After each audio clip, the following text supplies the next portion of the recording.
बुखारी मुस्लिम में मिशकात में हदीस है, हज़रत आयशा सिद्दीक़ा रज़ी अल्लाह ताला अन्हा उम्मुल मोमिनीन फरमाती हैं, हुजूर ने विसाल से कुछ दिन पहले हज़रत फातिमा को बुलाया और फरमाती हैं कुर्बान जाऊँ, हज़रत फातिमा चलती भी उस तरह थी जो हुजूर का तरीका था, बोलना भी उसी तरह का था जो नबी पाक का बोलना था, रफ्तार में गुफ्तार में हुजूर के मुशाबिह। वो तशरीफ़ लाई, हुजूर ने करीब बिठाया और कान में राज की बात की।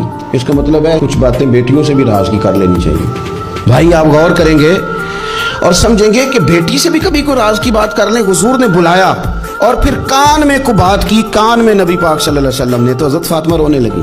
फिर हुजूर ने कान में को बात की तो मुस्कुराने लगी। हुजूर तशरीफ़ ले गए। सैयदा आयशा सिद्दीक़ा रज़ी अल्लाह ताला अन्हा फरमाती है, मैंने हज़रत फातिमा ज़हरा से कहा कि फातिमा क्या कहा हुजूर ने? तो फरमाने लगी, मेरा और मेरे नबी पाक का राज है, आपको मैं क्यों बताऊँ?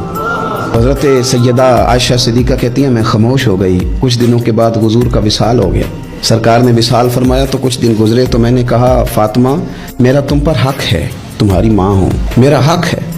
उस हक की वजह से मैं कहती हूँ मुझे बता दो वो क्या बात थी कि पहले तुम रोई फिर तुम हंसी?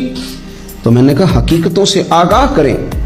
नबी पाक सल्लल्लाहु अलैहि वसल्लम की शहजादी फरमाने लगी, अम्मा जी हुजूर ने मेरे कान में कहा था कि फातिमा हर रमज़ान में जिब्रील अमीन एक कुरान पाक मुझे सुनाते थे, एक मैं उन्हें सुनाता था। इस साल जिब्रील ने 2 सुनाए हैं। फातिमा मुझे लगता है तेरे बाप के जाने का वक्त आ गया है, अब मेरी रुखसती है।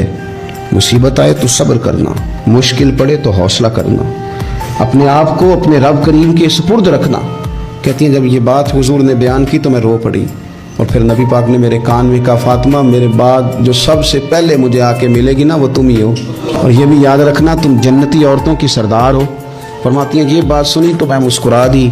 6 माह गुजरे हुजूर के बाद तो सैयदा फातिमा का विसाल हो गया। सिर्फ 6 माह, पूरा साल नहीं, 6 माह।